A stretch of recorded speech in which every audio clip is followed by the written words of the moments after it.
Tu vas faire une vidéo critique sur Qu'est-ce qu'on a tous fait au bon Dieu? Ah non, c'est sur Inexorable, un super film de Fabrice Duel. Personne connaît Inexorable. Non, défonce Qu'est-ce qu'on a tous fait au bon Dieu. Dis à quel point c'est de la merde. Non, Les gens, ils adorent ça. Non mais moi je sais pas faire ça, hein. Je m'appelle pas Simon, hein. C'est Inexorable, c'est vachement cool. Détruis Qu'est-ce qu'on a tous fait au bon Dieu, Non, sinon non, ça mais- fera pas de vue. Mais c'est avec Benoît Poelvoorde. Il joue dedans? Oui, c'est avec Benoît Poelvoorde. Ok. Donc...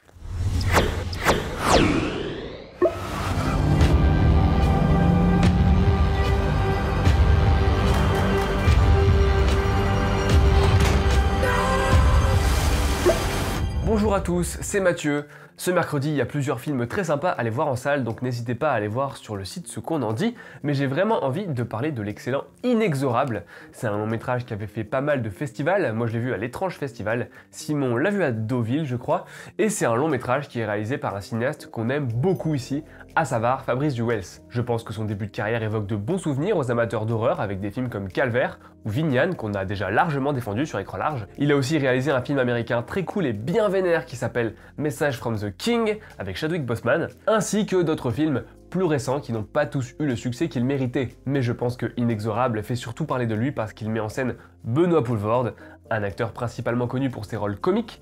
Beaucoup l'ont connu avec C'est arrivé près de chez vous, et si vous ne l'avez pas vu, je vous autorise d'ailleurs à mettre en pause cette vidéo, à tout de suite mater ce petit classique d'humour noir et revenir. Bon, il est passé par pas mal d'étapes, dont la grosse production française catastrophique, Astérix aux Jeux Olympiques, et l'inévitable comédie de Danny Boone, mais il serait vraiment dommage de le limiter à ces grosses machines, et là, dans Inexorable, il est dans un rôle qui n'est pas comique du tout, qui est assez dramatique, voire même très sombre. Et je pense que ça intéresse pas mal de gens de voir comment il s'en sort. Bon, c'est pas du tout la première fois qu'il s'essaye à l'exercice, d'ailleurs Duel l'avait déjà utilisé à contre-emploi dans son dernier film, son meilleur selon moi, qui s'appelait Adoration. Il en avait fait un personnage vraiment sublime, une sorte de colonel Kurtz romantique, mais là c'est le personnage principal, enfin l'un des deux personnages principaux.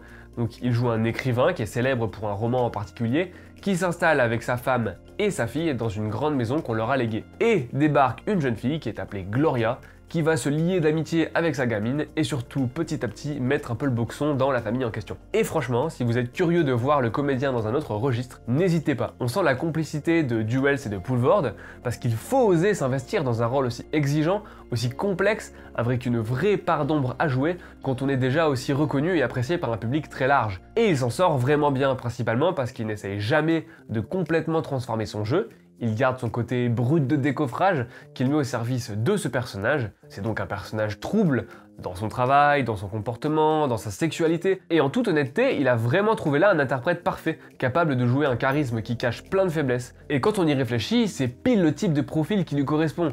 Je pense que ça marche aussi parce qu'il est bien entouré, bien sûr, avec Janaïna Alloy qui joue la gamine, avec Mélanie Douté, et aussi avec Alba Gaia Belougui, qui n'a pas un rôle facile non plus, et qui tient très bien tête à Poelvoorde. Clairement, le film doit beaucoup à ses performances d'acteurs et d'actrices, et sans eux ou elles, il se pèterait pas mal la gueule. Mais si on parle beaucoup des comédiens parce que le casting est assez prestigieux, le film est en lui-même un thriller psychologique ultra méchant, ultra vicieux, tout ça dans le bon sens du terme.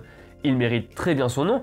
D'ailleurs, 3615 ma vie, vu que je l'avais découvert à l'Étrange Festival, donc il y a bien longtemps, je l'ai revu pour cette vidéo critique et ma critique, grâce à la complicité de son distributeur qui est The Jokers, et ça a été assez difficile parce que le film atteint de tels sommets de malaise, un tel niveau d'intensité que quand on connaît vraiment les scènes les plus vénères et qu'on connaît le fin mot de l'histoire, il fait vraiment partie de ces thrillers qui mettent pas bien du tout. J'avais peur d'être déçu au second visionnage, et la manière dont on est aspiré dans une sorte de spirale narrative à partir du moment où le personnage de Gloria débarque reste assez impressionnant je trouve, même la seconde fois. Alors rassurez-vous, je spoil pas, ça serait criminel, mais certains ressorts psychologiques du scénario sont aussi bien pensés que parfaitement machiavéliques. Et alors, bon c'est assez marrant, je vais faire une petite comparaison, parce que l'ami Simon s'était occupé à descendre le Deepwater de Adrian Lyne, qui assumait d'être un héritier du cinéma érotique américain des années 90, qui voulait explorer les méandres des couples bourgeois, et qui s'y prenait comme dans les années 90. Et paradoxalement, alors qu'il tourne en 16 mm, Duel est beaucoup plus incisif dans un vision d'un petit monde bourgeois, qui est ici symbolisé par la grande maison dans laquelle se passe la majeure partie du film. Cette famille à qui il manque pas grand chose pour exploser, sauf que contrairement aux trucs neuneux et plan-plan d'Amazon, Inexorable ne sacrifie jamais l'intensité de son récit, hein, ça je l'ai déjà dit. Il parvient à donner de la profondeur à son personnage, on est très loin du Ben Affleck marmonnant et fan d'escargot. Et surtout, il fait du cinoche quoi en passant, c'est-à-dire qu'il travaille sa mise en scène, il travaille sa photo pour visuellement créer ces zones d'ombre qu'il se plaît à explorer. Il utilise notamment à contre-courant pas mal de poncifs d'un cinéma un peu prout-prout. Je pense à la musique du tout début et de la toute fin qui se répondent pas mal et qui soulignent chacune à leur manière une forme d'hypocrisie. D'ailleurs, le premier plan donne le ton. Hein. Je pense aussi à ces scènes en voiture. Vous savez, ces scènes dans les films américains où les couples discutent au volant. Sauf que là, c'est pas exactement dans la même configuration, ni avec les mêmes intentions esthétiques. La lumière et les couleurs anticipent le genre de malaise qui se développe dans le film, quand c'est pas carrément les reflets de la forêt sur le pare-brise qui viennent perturber l'archétype. Alors je vais pas me lancer dans une suite d'exemples comme ça, parce que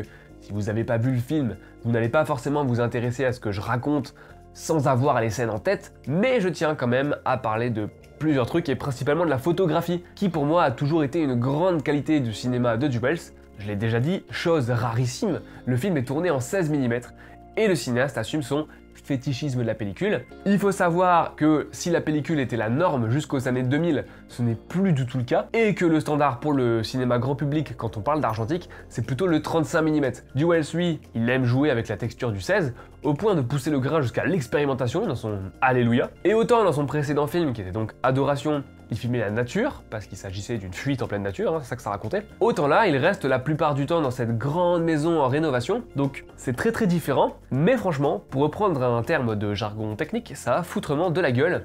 Quand je disais qu'il explorait les recoins sombres de cette grande maison, en fait je voulais le dire littéralement. Le fait que la maison soit en rénovation, donc couverte de bâches et d'endroits inaccessibles, ça en disait déjà beaucoup sur la personnalité de ses occupants, mais la manière dont son petit univers vide est éclairé enfonce encore le clou. Alors le cinéaste il forme un duo donc avec Manu Lacoste qui est un directeur de la photographie qui a dans son CV quelques-uns des plus beaux films de ces dernières années, comme par exemple les ultra spectaculaires films de Katé et Forzani. Donc c'est un duo qui a de l'expérience et qui la met au service d'un clair-obscur qui est assez dingue et qui reflète évidemment en fonction des scènes le comportement des protagonistes. Et plus impressionnant encore, quand le récit s'aventure à l'extérieur, c'est pour plonger plus violemment encore dans des abîmes de noirceur, au propre comme au figuré. Et voilà, Inexorable ça défonce, et j'espère que cette petite vidéo pour le promouvoir un peu vous a plu.